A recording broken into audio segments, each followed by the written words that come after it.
கொலோசையர் புஸ்தகம் 1ஆம் அதிகாரம் அதனுடைய 6வது வசனத்தை நான் வாசிக்கிறேன். அப்போஸ்தலனாகிய பவுல் கொலோசை பட்டணத்துக்கு எழுதின அந்த நிருபம். போன வாரம் அதிலிருந்து ஒரு பகுதியை நாம் வாசித்தோம். 6ஆம் வசனம். அந்த நம்பிக்கை குறித்து நீங்கள் முன்னமே சத்திய வசனமாகிய சுவிசேஷத்தினாலே கேள்விப்பட்டீர்கள். அந்த சுவிசேஷம் உலகம் எங்கும் பரம்பி பலன் தருகிறது போல உங்களிடத்திலும் வந்து நீங்கள் அதை கேட்டு தேவ கிருபையை சத்தியத்தின்படி அறிந்து கொண்ட நாள் முதல் அது உங்களுக்குள்ளும் பலன் தருகிறதா இருக்கிறது. இந்த வார்த்தையிலிருந்து போன வாரம் கர்த்தருடைய ஆவியானவர் நம்மோடு கூட இடைப்பட்டார். கிருபையினால் உண்டாகிற தெரிந்து கொள்ளுதல் எப்படி நாம் தெரிந்து கொள்ளப்பட்டோம், அந்த தெரிந்து கொள்ளுதலை தடை செய்த காரியங்கள் என்ன, இவைகளை எல்லாம் போன வாரத்தில் படிப்பதற்கு கர்த்தர் உதவி செய்தார். இந்த காலை வேளையிலே கர்த்தர் நம்மோடு கூட பேசுவாராக. நாம் நிற்பதும் நிர்மூலமாகாததும் தேவனுடைய கிருபை. அந்த கிருபையை நாம் சத்தியத்தின்படி அறிந்து கொள்ள வேண்டும். சும்மா கண்ணை மூடிட்டு போகிறதில்ல. நாம் ஆண்டவர் சொன்ன சத்தியத்தை அறிவீர்கள், சத்தியம் உங்களை விடுதலையாக்கும். நீங்கள் எந்த சத்தியத்தை கை கொள்கிறீர்களோ அந்த சத்தியத்திற்கேற்ற விடுதலையை நம்முடைய வாழ்க்கையில் நாம் சந்திக்க முடியும். 2 ராஜாக்கள் 6ஆம் அதிகாரம் 15ஆம் வசனத்தில் ஒரு கூடாரத்தில் 2 நபர்கள் காலை விழிக்கிறார்கள். தூங்கி எந்திரிக்கிறாங்க. ஒரு கூடாரத்தில் இருக்கிறாங்க, 2 நபர்கள் இருக்கிறாங்க. அதில் ஒருவர் பயத்தோடும் கலக்கத்தோடும் காணப்படுகிறார், ஆனால் ஒருவர் தைரியமாய் காணப்படுகிறார். அவர்களை சுற்றிலும் இருந்த சூழ்நிலைகள் ஒன்றுதான். அந்த 2 பேரையும் பிடிப்பதற்கு எதிரி நாட்டு இராணுவம் சுற்றி வளைத்து நிற்கிறது. ஒரே சூழ்நிலை, ஒரே கூடாரம், ஒரே கண்கள், ஒரே காட்சி. ஆனாலும் ஒருத்தருடைய இருதயம் சஞ்சலப்படுகிறது, பயப்படுகிறது. ஒருவருடைய இருதயம் தைரியம் கொள்ளுகிறது. அந்த பயந்த நபரை இந்த தைரியமான நபர் சொல்லுகிறார், அவர்களோடு இருப்பவர்களை பார்க்கிலும் நம்மோடு இருக்கிறவர்கள் அதிகம், பயப்படாதே அப்படின்னு சொல்லி அவரை தேற்றுகிறார். 2 பேரில் எங்கு வித்தியாசம் வந்தது அப்படின்னு பார்த்தீங்கன்னா, 2 பேரும் ஒன்றா இருந்தாலும் ஒரே தேவனை ஆராதித்தாலும் 2 பேருடைய விசுவாச அளவும் வித்தியாசமானது. எப்படி அப்படின்றது தான் இன்றைக்கு நாம் வேதத்திலிருந்து நாம் கற்றுக்கொள்ள போகிறோம். அப்போ கிருபையினாலே தெரிந்து கொள்ளுதல் மாத்திரமல்ல, இன்னொரு வசனத்தையும் கூட வாசிக்கிறேன். அப்போஸ்தலர் நிருபம், அப்போஸ்தலர் நடபடிகள் 18ஆம் அதிகாரம் அதனுடைய 28வது வசனத்தை நான் வாசிக்கிறேன்.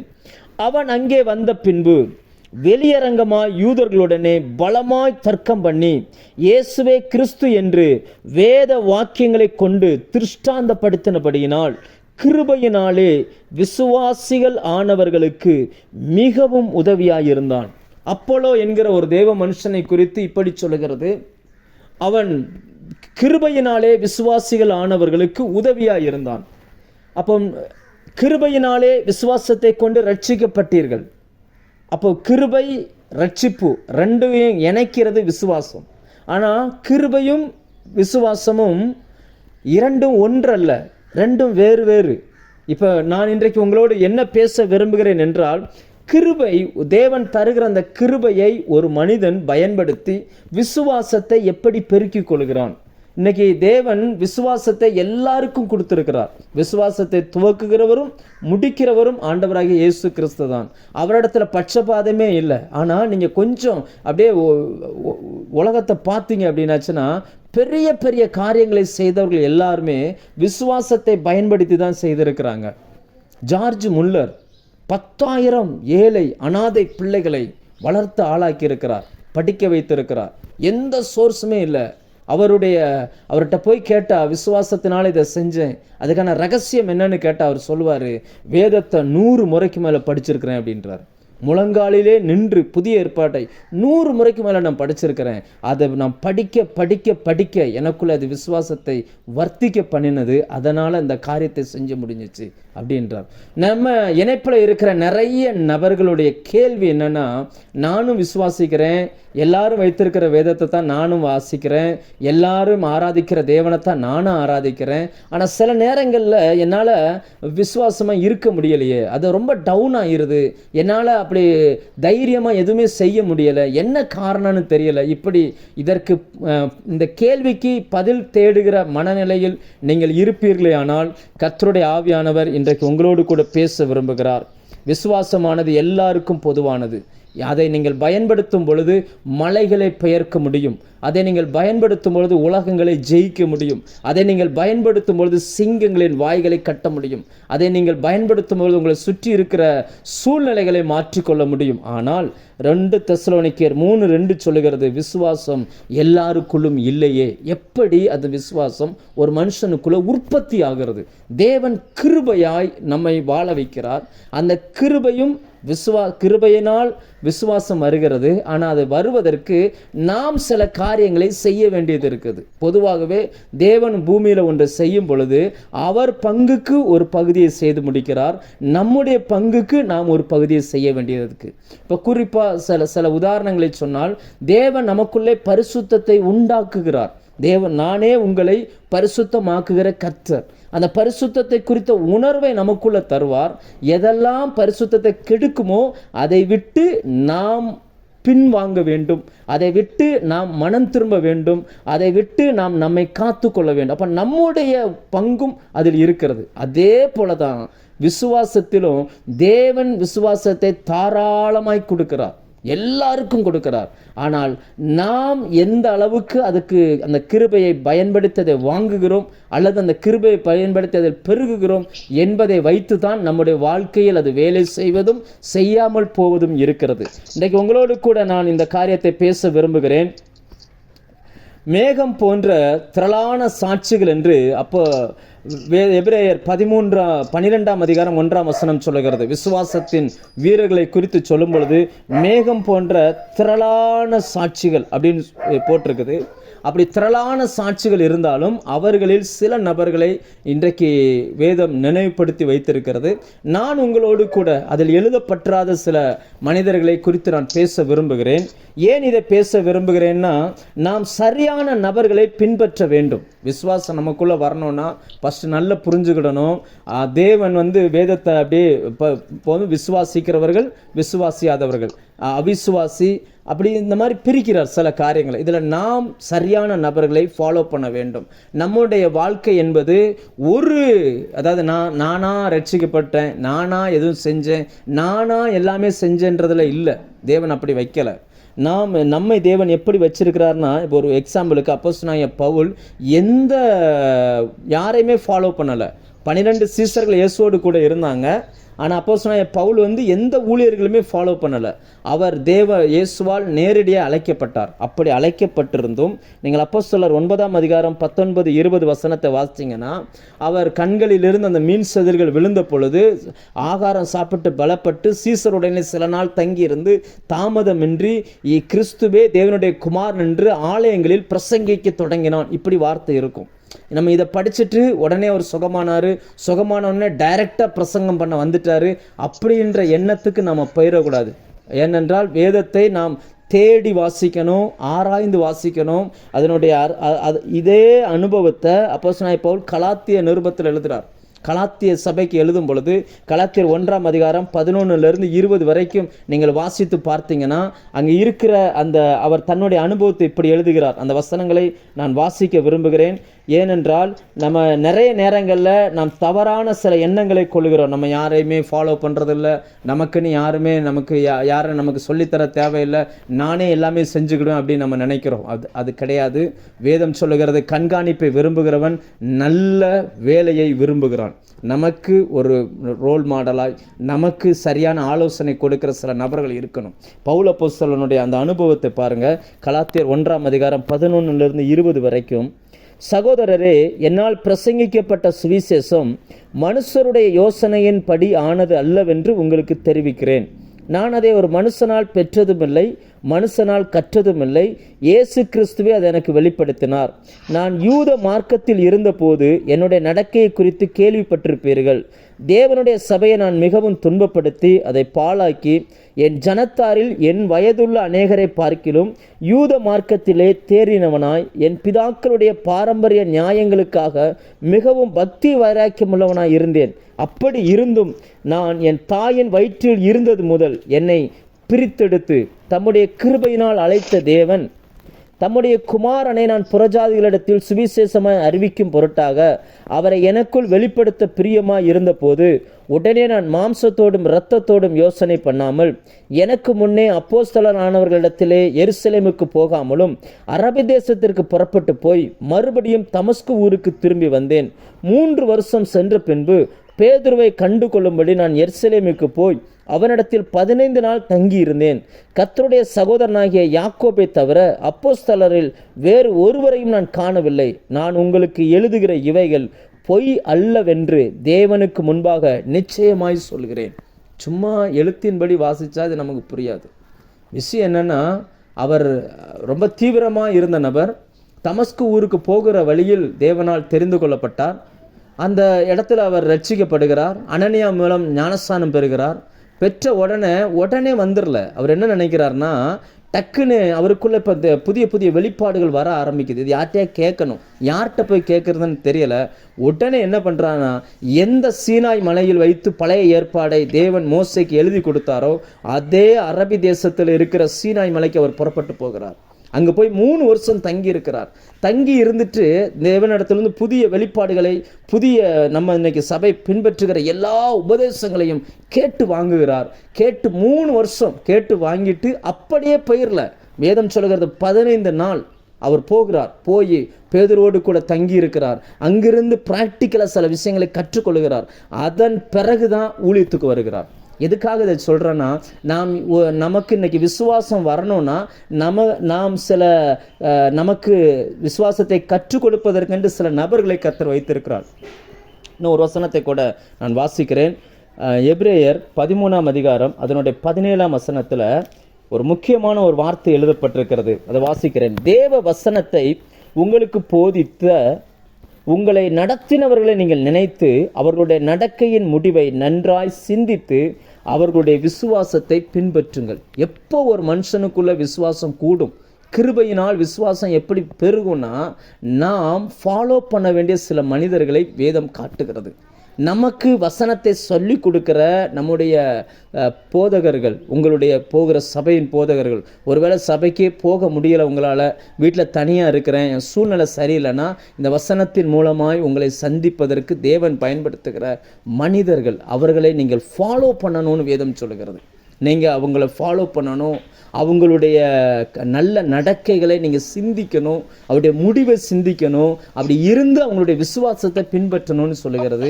அப்படி நம்ம இன்னைக்கு இருக்கிற மனிதர்களை நிறைய பேரை பார்க்க முடியுமான்னு நமக்கு தெரியலை. ஆனால் நீங்கள் ஜெபிப்பீர்களே ஆனால் உங்களுக்கு சரியான ரோல் மாடலை கர்த்தர் தருவார்.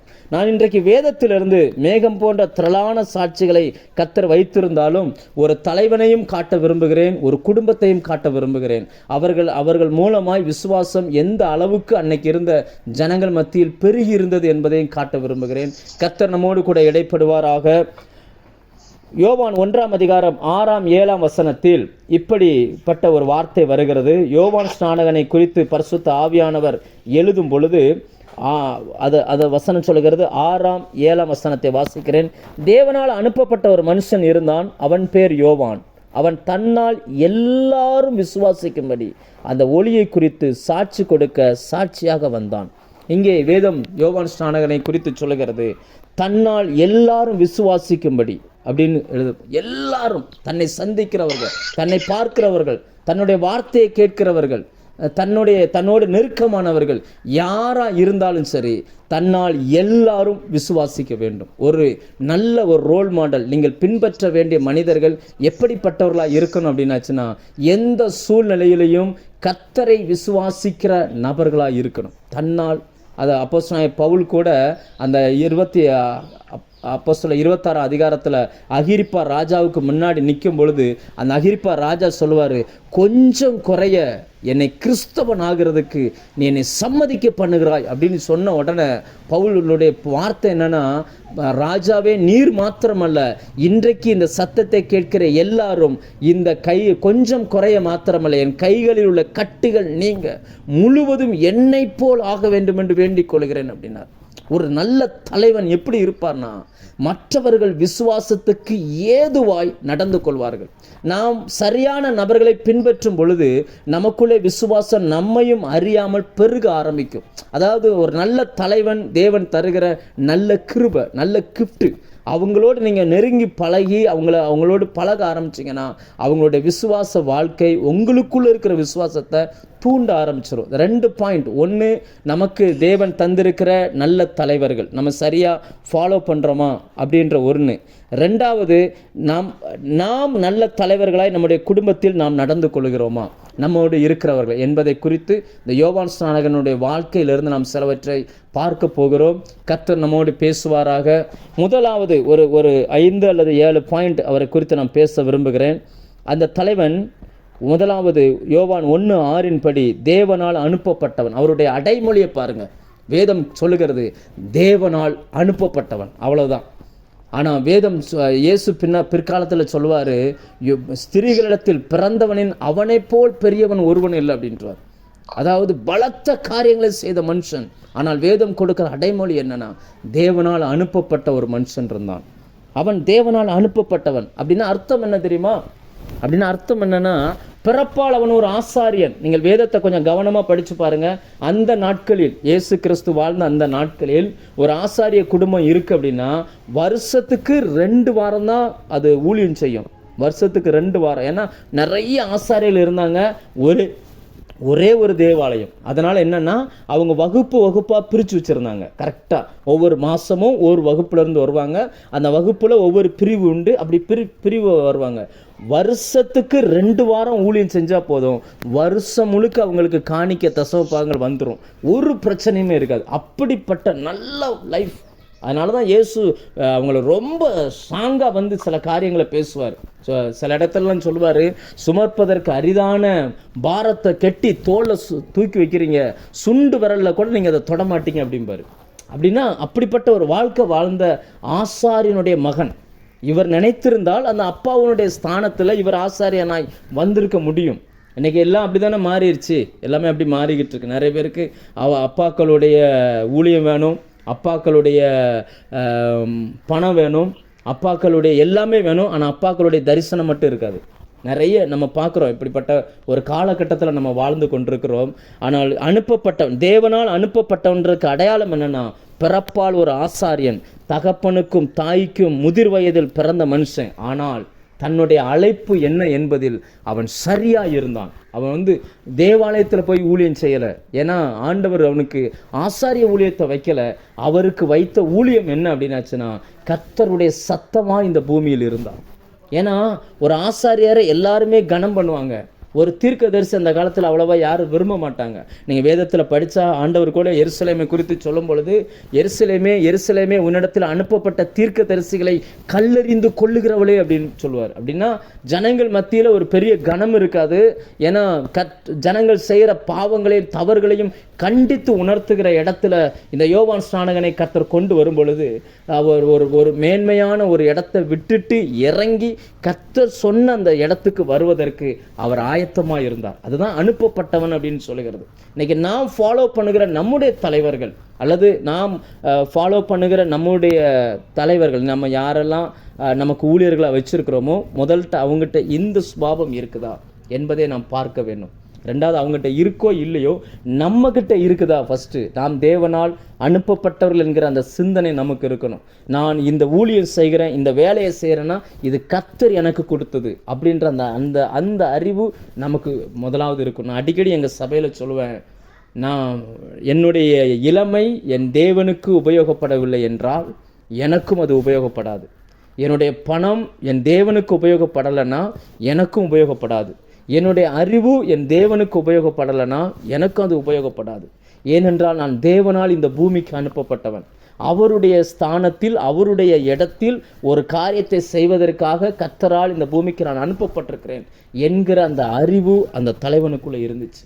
அதனால தான் செல்வ செழிப்பாய் நல்ல கனத்தோடு வாழ வேண்டிய ஒரு வேலையை விட்டுட்டு கர்த்தர் உன்னை தீர்க்கதரிசியாக வைக்கிறேன்னு அழைத்த உடனே சந்தோஷமாய் அந்த வேலைக்கு புறப்பட்டு போனார். அதனால் அவரை எழுதும் பொழுது வேதம் சொல்லுகிறது, அவன் தேவனால் அனுப்பப்பட்டவன். இன்றைக்கி நம்மளை குறித்து இப்படி ஒரு சாட்சி இருக்கணுங்க. தேவனால் அனுப்பப்பட்ட ஒரு மனுஷன். தேவனால் எனக்கு அம்மாவா இவங்க கொடுக்கப்பட்டிருக்கிறாங்க, தேவனால் எனக்கு அப்பாவா இவங்க கொடுக்கப்பட்டிருக்கிறாங்க, தேவனால் என்னுடைய ஆஃபீஸில் இவங்க வந்திருக்கிறாங்க, தேவனே இவங்களை எங்கள் தெருவில் குடியிருக்க வச்சிருக்கிறார். இப்படிப்பட்ட நல்ல சாட்சிகளை நம்ம சுற்றி இருக்கிறவங்க நம்மளை குறித்து சொல்வாங்கன்னா, நீங்கள் ஒரு நல்ல தலைவன். உங்கள் கூட சேர்றவங்களுக்குள்ள விசுவாசம் கூடும், உங்களோடு பழகிறவங்களுக்குள்ள விசுவாசம் கூடும். அடுத்ததா, மனிதர்களால் கனம் பண்ணப்படுவதை விட கர்த்தரின் சத்தத்துக்கு கீழ்ப்படுவதே உத்தமம் என்கிற அந்த விசுவாசத்தின் அளவை அந்த யோவான் ஸ்நானகன் காட்ட ஆரம்பிக்கிறான். இன்னைக்கு யோசிச்சு பாருங்க, கிருபையினால் அந்த விசுவாசம் வருது, சும்மா வந்துடாது. நாம் கற்றுக்கொள்ளணும், ஒரு ஊழியக்காரர்கிட்ட கற்றுக்கொள்ளணும். அந்த ஊழியக்காரருடைய தகுதி என்னன்னா, தேவனால் அவர் அனுப்பப்பட்டு நமக்குள்ள அந்த யோசனை இருக்கணும். ஒருவேளை உங்கள் பாஸ்டருக்கு அல்லது உங்களுக்கு சத்தியத்தை சொல்லுகிற நபருக்கு உங்களை விட வயது குறைவாக இருக்கலாம், உங்களுக்கு தெரிஞ்சதை விட நாலேஜ் குறைவாக இருக்கலாம். அதாவது நான் என்ன சொல்கிறேன்னா, நிறைய கிராமங்களில் படிப்பறிவில்லாத பெற்றோர்கள் நன்றாய் படித்த பிள்ளைகளை நல்லா படிக்க வச்சு பெரிய ஆள் ஆக்கிடுறாங்க. பிள்ளைகள் பெரிய ஆள் ஆயிட்டாங்கன்றதுக்காக பெற்றோருக்கு அவங்க பிள்ளைகள் இல்லாமல் போக மாட்டார்கள். அவங்க எப்போவுமே அப்படி தான் இருப்பாங்க.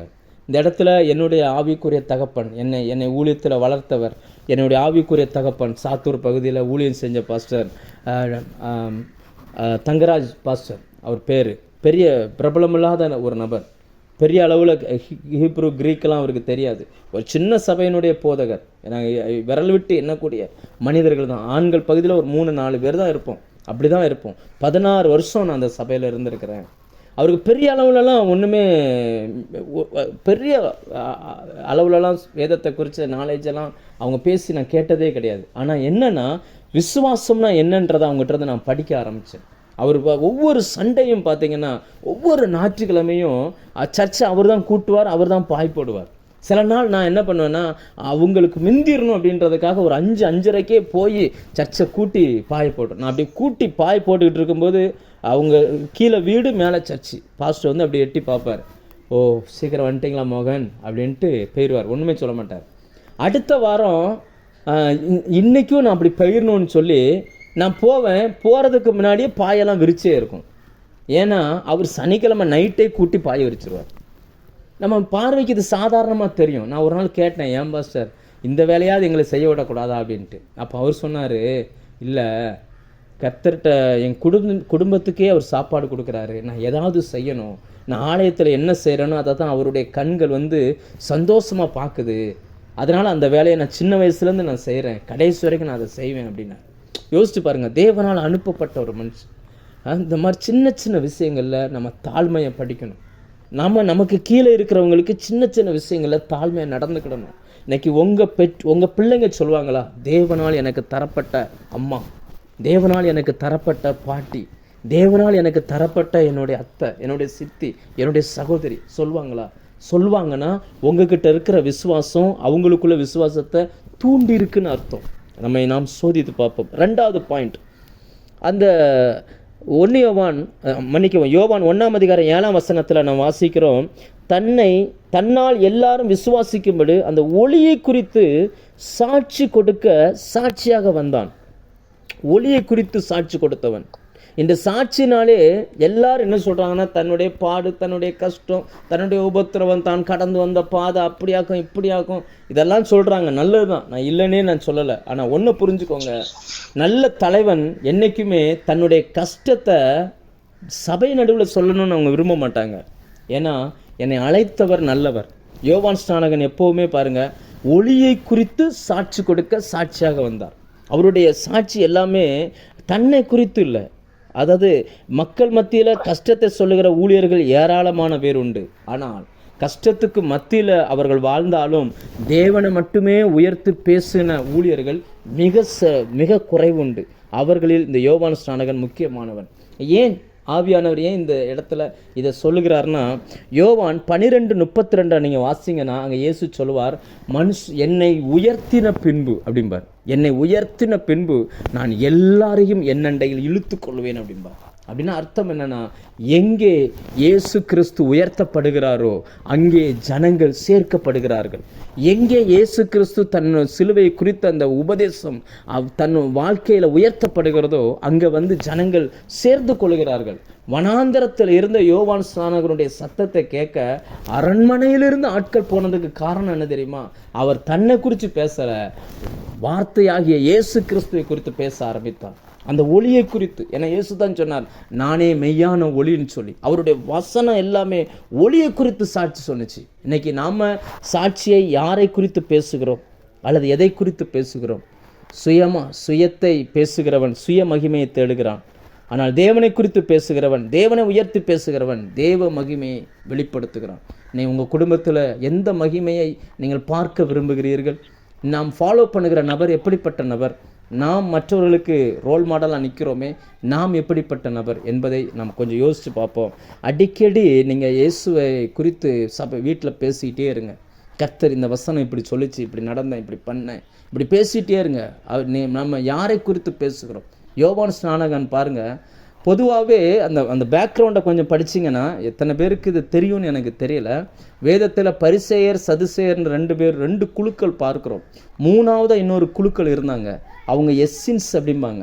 அந்த குழுவை சேர்ந்தவர் தான் இந்த யோவான் ஸ்நானகன். அவங்க தான் வேதாகமத்தை பிரதி எடுக்கிறவர்கள். வேதாகமத்தை கையினால் எழுதுகிறவங்க.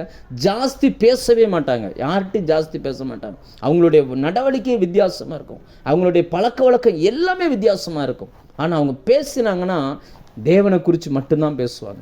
இன்றைக்கி நாம் கேட்கிற பிரசங்கங்கள் யாரை குறித்து இருக்கிறது?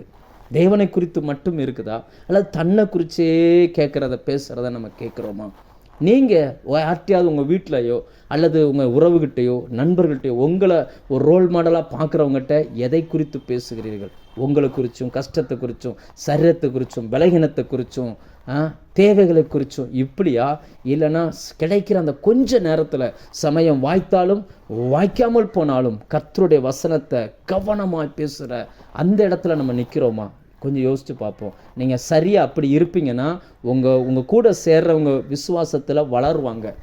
அப்படி வளர்வதற்கு ஏது உண்டாகும். அடுத்து மூணாவதாய் யோவான் 1ஆம் அதிகாரம் 29-30 இந்த வசனத்தை நான் வாசிக்கிறேன். மறுநாளிலே யோவான் இயேசுவை தன்னிடத்தில் வரக்கண்டு, இதோ உலகத்தின் பாவத்தை சுமர்ந்து தீர்க்கிற தேவாட்டுக்குட்டி, எனக்கு பின் ஒருவர் வருகிறார், அவர் எனக்கு முன் இருந்தபடியால் என்னிலும் மேன்மை உள்ளவர் என்று நான் சொன்னேனே, அவர் இவர்தான் அப்படின்னு சொல்லி இயேசுவை அடையாளப்படுத்துகிறார். அப்படின்னா என்ன அர்த்தம்னா, அபிஷேகத்தை கனம் பண்ண அறிந்த ஒரு தலைவன். பாருங்க, 3 பாயிண்ட் சொல்லியிருக்கேன். 1, தேவனால் அனுப்பப்பட்டவன் என்கிற உணர்வை சுற்றி இருக்கிறவர்களுக்கு கொடுக்கிறவன்.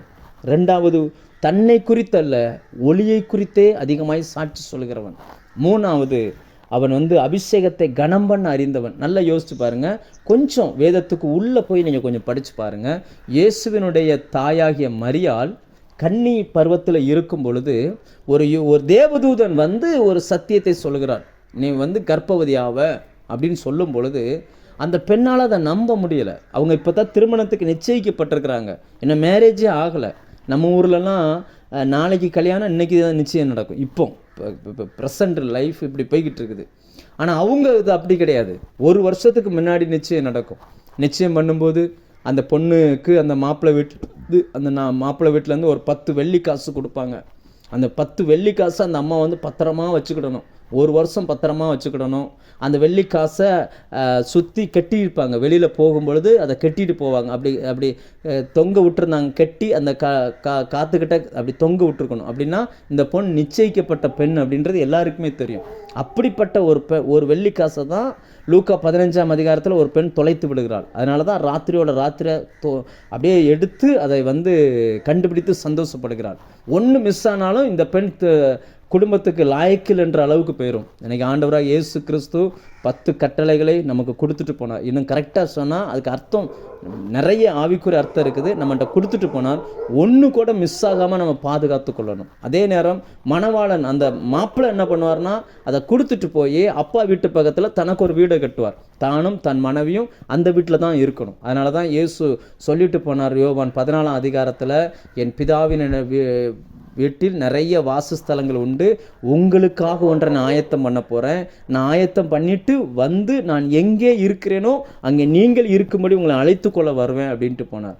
ஸோ இப்போது இந்த யோவான் ஸ்நானகனுடைய அம்மாவினுடைய அம்மா கன்சீவாக இருக்கிறாங்கன்ற அந்த விஷயத்தை மரியாள்கிட்ட அந்த தூதன் வந்து கன்ஃபார்ம் பண்ணுகிறார். அவர் சொல்லுகிறார், நீங்கள் அந்த வசனத்தை வாசித்து பார்த்தீங்கன்னா லூக்கா 1:36 அவர் சொல்வார், உனக்கு இனத்தாளாக இருக்கிற எலிசபெத்து அவள் கர்ப்பவதியானால், முதிர் வயதிலே கர்ப்பவதியானால், மலடி என்று எண்ணப்பட்ட அவளுக்கு இது 6வது மாதம், தேவனாலே கூடாத காரியம் ஒன்றுமில்லை அப்படின்னு சொல்வார்.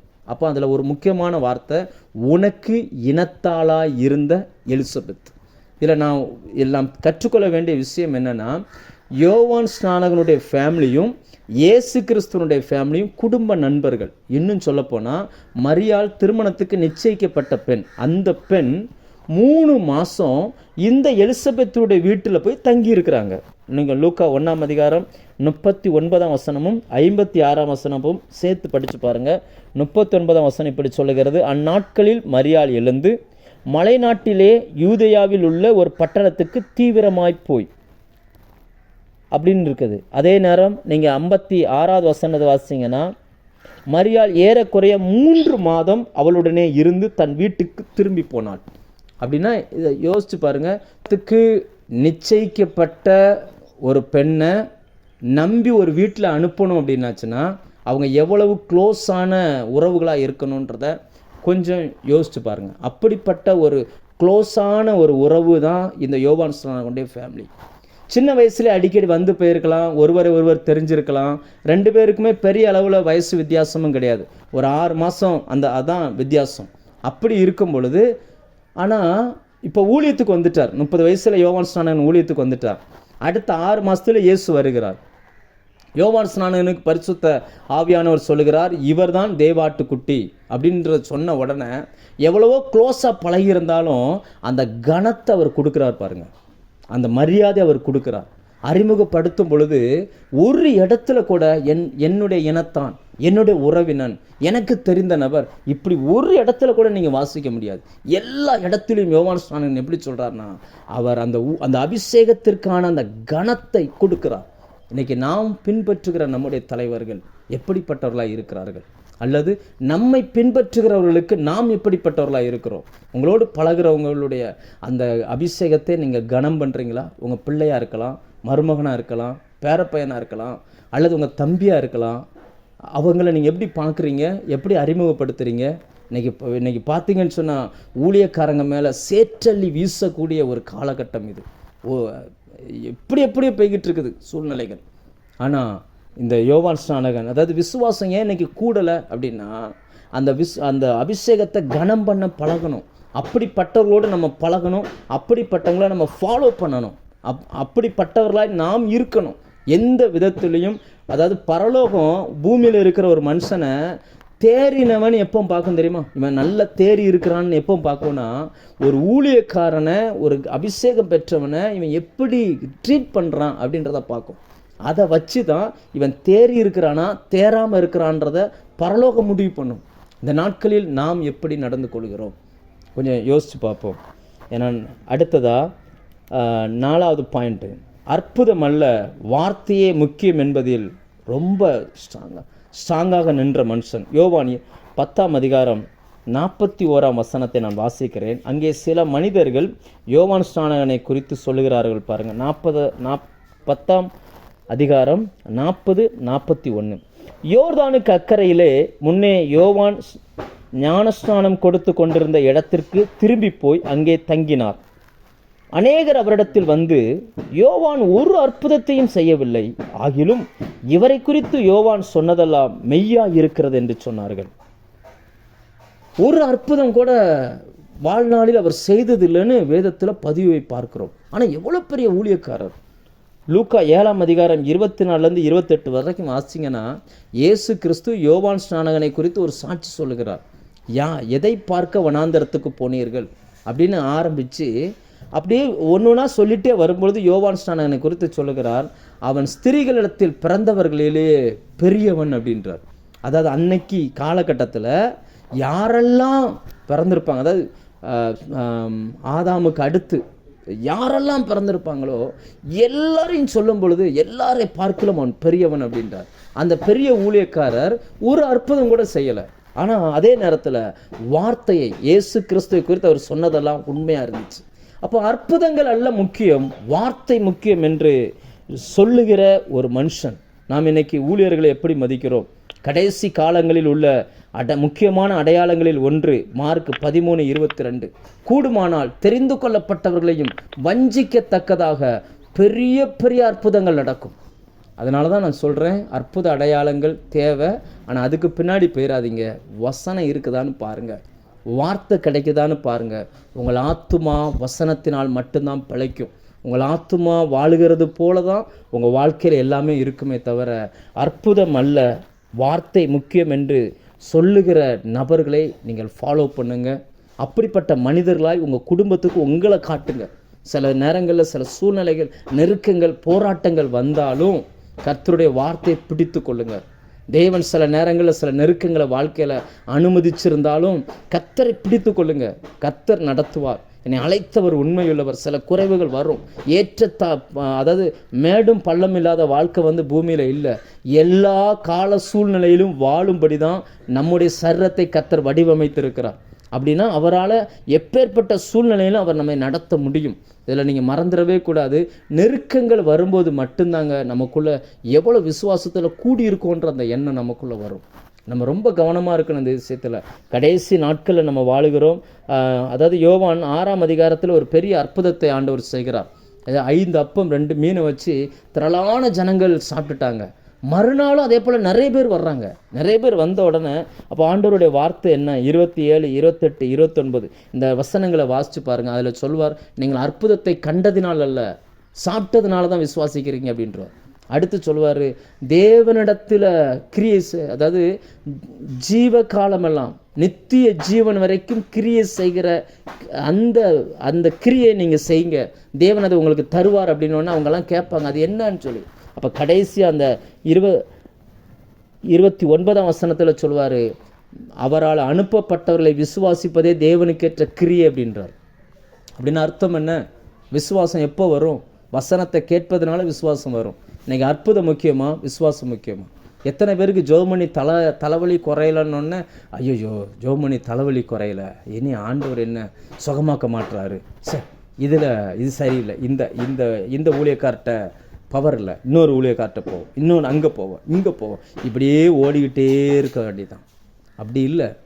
அற்புதங்கள் அல்ல, வார்த்தை முக்கியம். அப்படிப்பட்டவர்களே நீங்கள் ஃபாலோ பண்ணுங்கள். உங்களுக்குள்ள விசுவாசம் கூடும். அப்படிப்பட்டவர்களாக நீங்கள் இருங்க. உங்கள் வீட்டில் இருக்கிறவங்களுக்குள்ள விசுவாசம் கூடும். இன்றைக்கி உங்களை சுற்றி இருக்கிறவங்களுக்குள்ள விசுவாசம் கூடுவதும் குறைவதும் நம்முடைய நடக்கையை பொறுத்து இருக்கிறது. 5ஆவதாக, எளிமையான வாழ்வு முறை, ஆனால் இறுதி வரைக்கும் அதை காத்து கொண்டார். வேதத்தில் சில மனிதர்களுடைய ட்ரெஸ் மட்டும்தான் அடையாளமாய் காட்டப்படுது. எல்லாருடைய ட்ரெஸ்ஸும் இல்லை, ஆனால் சிலருடைய ட்ரெஸ்ஸு மட்டும் அப்படி சொல்லப்பட்டிருக்கிறது. நீங்கள் வேதத்தில் கவனமாக எடுத்து பார்த்தா யோவான் ஸ்நானகனை குறித்து என்ன சொல்லுகிறது? மார்க் 1ஆம் அதிகாரத்தில் ஒட்டகமயிர் உடையை தரித்திருந்தான், வெட்டுக்கிளியும் காட்டுத்தேனும் சாப்பிட்டு வந்தான். உணவு பாருங்கள், சிம்பிளான உணவு, எளிமையான மனிதன். அன்னைக்கு இருந்த ஊழியர்களே தலை சிறந்த ஊழியக்காரன். ராஜாவே அவருடைய வார்த்தையை கேட்க ஆசைப்படுறாருங்க. உங்களை இப்போ இப்படி வச்சுக்கூடமே, நம்ம தமிழ்நாட்டில் இருக்கிற தமிழ்நாட்டு சிஎம் என் பிரசங்கத்தை கேட்க ஆசைப்படுறாருன்னா நான் எப்பேற்பட்ட மனுஷனாக இருந்திருக்கணும். கொஞ்சம் யோசிச்சு பாருங்கள். எத்தனை அன்னைக்கு இருந்ததில் எவ்வளோ ஊழியக்காரங்க இருந்தாங்க. ஆனால் அந்த ஏரோதுனுடைய அந்தரங்க வாழ்க்கையே இந்த மனுஷனுக்கு தெரியும்.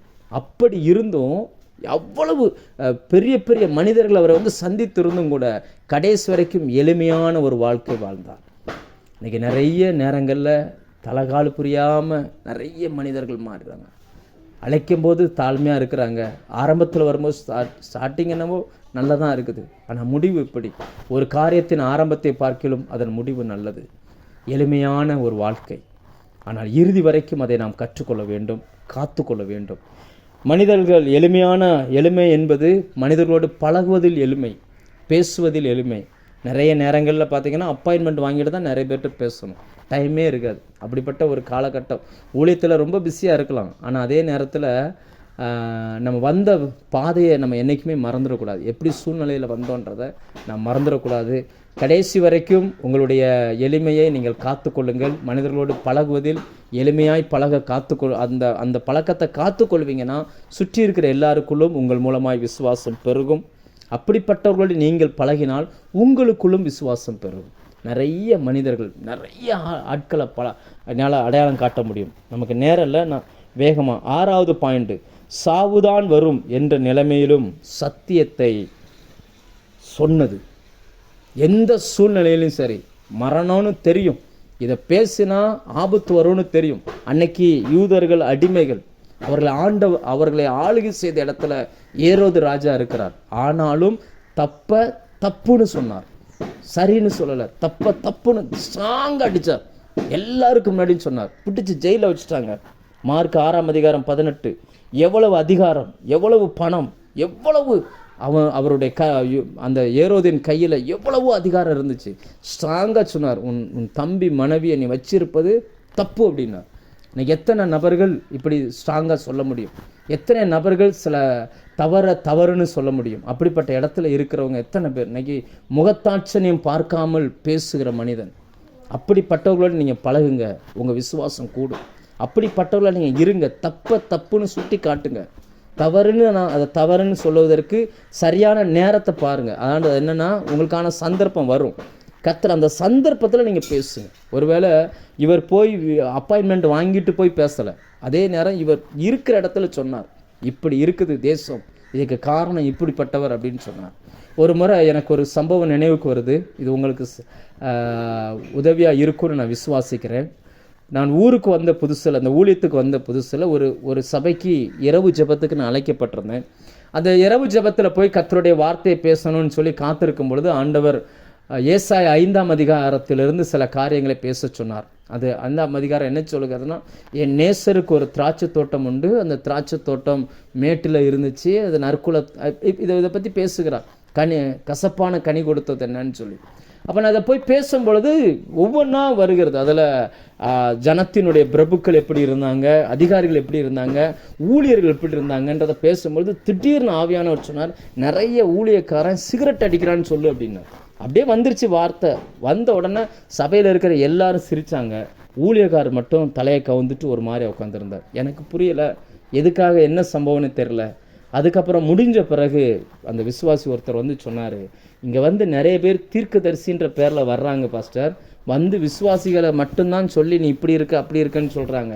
ஒருத்தர் கூட அந்த ஊழியக்காரர் சிகரெட் அடிக்காரு. எங்கள் எல்லாருக்குமே தெரியும், நாங்கள் ஜோம் பண்ணிகிட்டே இருந்தோம், ஏதாவது ஒரு ஊழியக்காரர் இதை பேசணும்னு சொல்லி. யாருமே பேசலை, நீங்கள் யாரோ எவரோ ஆண்டவர் உங்கள் மூலமாக பேசிட்டார் அப்படின்னார்.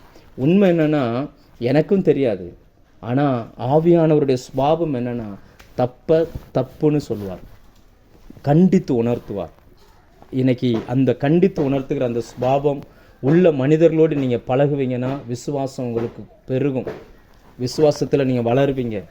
அப்படிப்பட்ட மனிதர்களாக நீங்கள் இருப்பீங்கன்னா உங்கள் கூட இருந்தவங்கக்கிட்ட உங்கள்கிட்ட இருந்து விசுவாசம் அவங்களுக்குள்ளே போக ஆரம்பிக்கும்.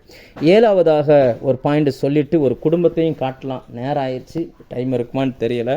7வதாக யோவான் 5ஆம் அதிகாரம் 35ஆம் வசனத்தில் ஆண்டவராகிய இயேசு கிறிஸ்து இந்த யோவான் ஸ்நானகனை குறித்து ஒரு சாட்சி சொல்லுகிறார். அது என்னன்னா, எல்லா ஜனத்துக்கு முன்னாடியும் சொல்லுகிறார், அவன் எரிந்து பிரகாசிக்கிற விளக்காய் இருந்தான், நீங்களும் சில காலம் அவன் வெளிச்சத்திலே கலிகூற மனதாய் இருந்தீர்கள். இந்த சம்பவம் நடக்கும் பொழுது யோவான் ஸ்நானகன் உயிரோடு இல்லை. ஆனால் வாழும் பொழுது ஜனங்கள் மத்தியில் யோவான் ஸ்நானகனுடைய மதிப்பு வேறையாக இருந்துச்சு. சிறைச்சேதம் பண்ணப்பட்டார். இந்த சம்பவம் நடக்கும்போது அவர் உயிரோடு இல்லை. ஆனால் இயேசு சொல்லுகிறார், அவன் எரிந்து பிரகாசிக்கிற விளக்காய் இருந்தான், நீங்களும் சில காலம் அவனுடைய வெளிச்சத்தில் கலிகூற மனதாக இருந்தீர்கள். இதை என்ன சொல்லுகிறது அப்படின்னாச்சுன்னா, தனக்கென்று வாழாமல் மற்றவருக்காக அவன் வாழ்ந்தான். அவன் விளக்காகவே வாழ்ந்தான். மற்றவர்களுக்கு என் வாழ்க்கை பலன் கொடுக்கணும், என்னுடைய வாழ்க்கை மற்றவங்களுக்கு வெளிச்சம் கொடுக்கணும், மற்றவங்களுக்கு நான் ஒரு ரோல் மாடலாக இருக்கணும், இந்த உணர்வோடு அவர் வாழ்ந்திருக்கிறார். அதனால தான் அவர் சொல்கிறார், எரிந்து பிரகாசிக்கிற விளக்காக இருந்தான் அப்படின்னு. இன்றைக்கி நம்ம எப்படி இருக்கிறோம்? மற்றவர்கள், நம்ம ஒரு விளக்கு, மலையின் மேல் வைக்கப்பட்ட விளக்காக நம்ம இருப்போம்னா அநேகருடைய கண்களுக்கு அந்த வெளிச்சம் தெரியும். நிறைய பேருக்கு இன்னைக்கு வாழ்க்கையில் வெளிச்சம் இல்லை. நிறைய பேர் இருளில் கிடக்கிறாங்க. அவங்களுக்கு வெளிச்சம் காட்ட வேண்டிய பொறுப்பை கர்த்தர் நம்முடைய கரத்தில் கொடுத்துருக்கிறார். நாம் ஃபாலோ பண்ணுகிற நபர்கள் எரிந்து பிரகாசிக்கிற விளக்காய் இருப்பார்களே ஆனால் நமக்குள்ள விசுவாசம் கூடும். நாம் எரிந்து பிரகாசிக்கிற விளக்காய் இருப்போமே ஆனால் நம்மோடு பழகுகிறவர்களுக்குள்ள விசுவாசம் கூடும். கிருபையினால் இந்த பூமியில் நாம் வாழ்வதற்கு அழைக்கப்பட்டோம். கிருபையினால் பிழைக்கிறோம். ஆனால் நாம் விசுவாசத்தை விதைத்துட்டு போகிறோமா? விசுவாசத்தை நம்ம கூட இருக்கிறவங்க கிட்ட கொடுத்துட்டு போகிறோமா? எப்படி இருக்கிறோம்? நம்மளால் யாரும் ஆண்டவர்கிட்ட வராட்டா கூட பரவாயில்லைங்க. நம்ம வந்தவங்க எடறி போகாதபடிக்கு நாம் நம்முடைய நடக்கையை காத்துக்கொள்ள வேண்டும். அது ரொம்ப ரொம்ப முக்கியமான ஒன்றாக இருக்கு. அதாவது ஒரு மனுஷன் விழுந்தானா அவனோட போயிடும். ஆனால் ஒரு தலைவன் விழுந்தானா டோட்டலாக அவனை ஃபாலோ பண்ணி வரக்கூடிய டோட்டலாக போயிடும். நீங்கள் ஒரு தலைவன். நீங்கள் உங்கள் குடும்பத்துக்கு நீங்கள் ஒரு தலைவன். நீங்கள் வேலை செய்கிற இடத்துல கிறிஸ்துவை அறியாதவங்க மத்தியில் நீங்கள் ஒரு தலைவன். எனவே நீங்கள் உங்களை சுற்றி இருக்கிறவங்களுக்குள்ள தேவனை குறித்த அந்த விசுவாசத்தை துவக்குகிற பொறுப்பை கர்த்தர் உங்கள் கரத்தில் கொடுத்துருக்கிறார். நான் இந்த தலைவனாக நீங்கள் இருக்கணும்னா ஒரு 7 பாயிண்ட், இது ரொம்ப ரொம்ப முக்கியமானது. ஒன்று, தேவனால் அனுப்பப்பட்டவன் என்கிற அந்த உணர்வு நமக்குள்ளே இருக்கணும். தன்னை குறித்தல்ல, தனக்குள்ளே வெளிச்சத்தை கொடுத்தவரை குறித்த அந்த வெளிச்சத்தை, அந்த ஒளியை குறித்து நாம் எப்பொழுதும் சாட்சி சொல்ல தயங்கக்கூடாது. அபிஷேகத்தை கனம் பண்ண பழகிக்கிடணும். உடன் பிறந்தவர்களாக இருந்தாலும் நன்கு அறிமுகமானவர்களாக இருந்தாலும் தேவனால் அவர் அழைக்கப்பட்டிருக்கிறார். தேவனுடைய அபிஷேக தைலம் அவர் மேலே இருக்கிறது என்கிற அந்த உணர்வு நமக்குள்ளே எப்பொழுதுமே இருக்கணும். 4வதாக, அற்புதங்களை அல்ல, வார்த்தையை எப்பொழுதும் முதலிடம் கொடுக்க நாம் பழகிக்கொள்ள வேண்டும். 5வது, எளிமையான வாழ்க்கை முறை வாழ்ந்தாலும் அதை கடைசி வரைக்கும் நாம் காத்து கொள்ள வேண்டும். ஜனங்கள்கிட்ட பழகிற விஷயத்தில் எளிமையாக இருந்தால் கூட பரவாயில்ல, இறுதி வரை நாம் அந்த எளிமையை காத்து கொள்ளணும். மரணம்தான் வருன்ற சூழ்நிலை வந்தாலும் சத்தியத்தை சொல்வதற்கு நாம் தயங்கக்கூடாது. கடைசியாக பார்த்தோம், தேவன் சாட்சி சொன்ன ஒரு வாழ்க்கையை அவன் வாழ்ந்துட்டு போனான். அநேகருக்கு பிரயோஜனமான ஒரு வாழ்க்கையை வாழ்ந்துட்டு போனான். இது ஒரு தலைவனுடைய வாழ்க்கை.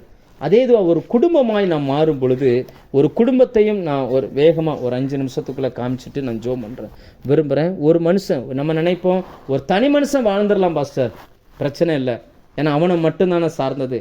ஆனால் ஒரு குடும்பமாக எப்படி இருக்க முடியுமா, இப்படி வாழ முடியுமா அப்படின்னு கேட்டால், வேதத்தில் அப்படிப்பட்ட ஒரு குடும்பத்தை கர்த்தர் வைத்திருக்கிறார். அவங்களை குறித்து வேதம், அதாவது அப்போஸ்தலர் 18ஆம் அதிகாரத்தில் வாசிக்கிறோம். ஆக்கிலா பிரிஸ்கிலாள் என்கிற ஒரு குடும்பம்.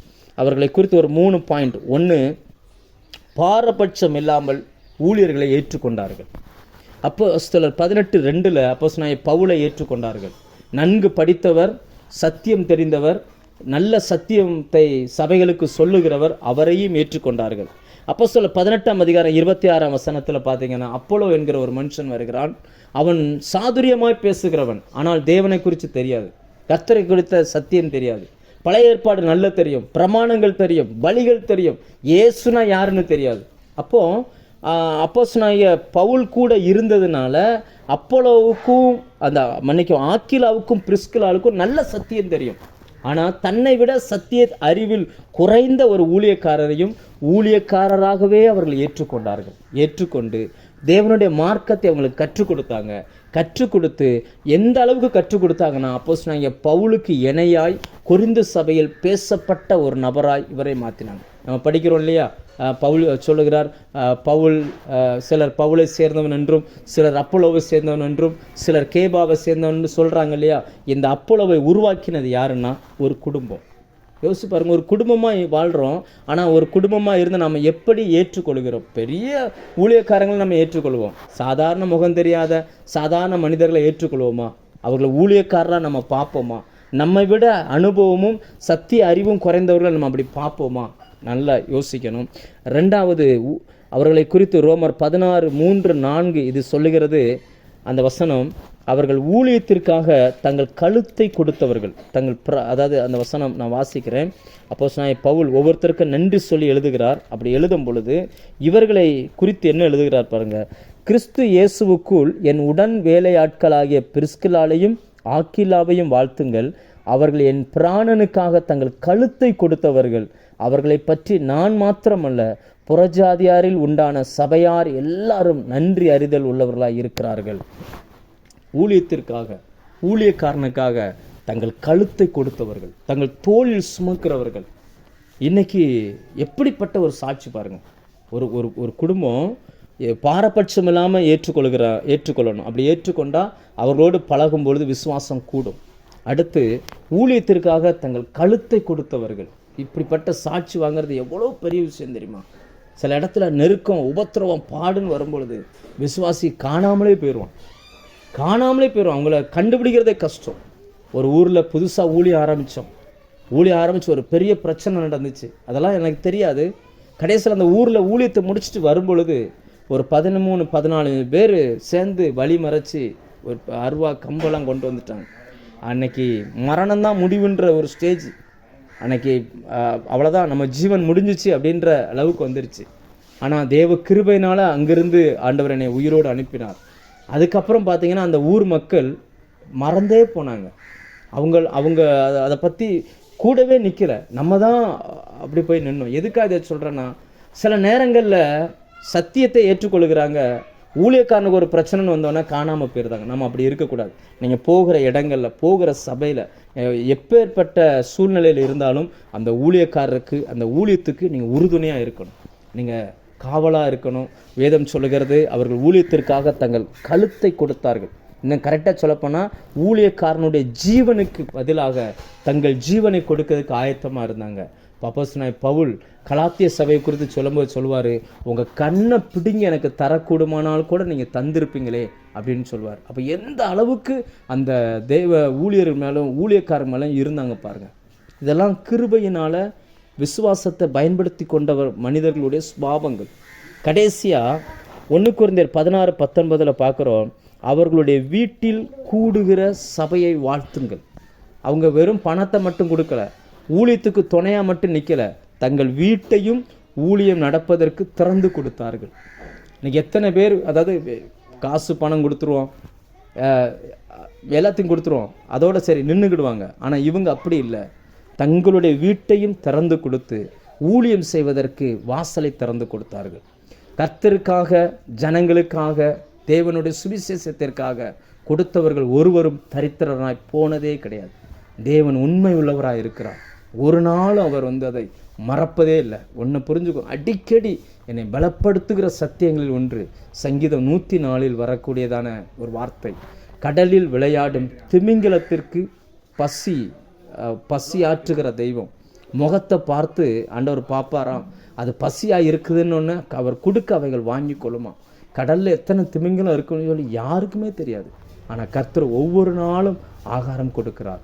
அப்படிப்பட்ட நல்ல தெய்வம் நமக்கு இருக்கிறார். கடலில் இருக்கிற திமிங்கலத்துக்கே உணவு கொடுக்கிறவர் ஊழியக்காரருக்கோ ஊழியம் செய்கிறவங்களுக்கு கொடுக்க மாட்டாரா? அதை நேரடியாக கொடுக்காம சில மனிதர்கள் மூலமாக ஆண்டவர் பயன்படுத்த விரும்பினார். அப்படிப்பட்ட மனிதர்கள் ஒருவராய் இந்த குடும்பம் இருந்துச்சு.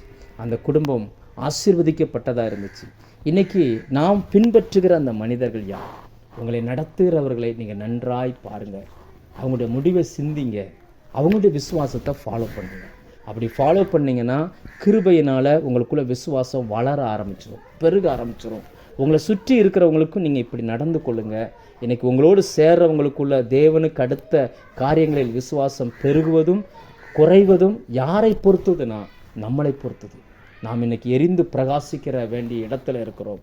ஆனால் எப்படி இருக்கிறோம் என்பதை இந்த காலை வேளையில் நம்ம சிந்திப்போம். பரிசுத்த ஆவியானவர் உங்களோடு கூட பேசியிருப்பார்னு நான் விசுவாசிக்கிறேன்.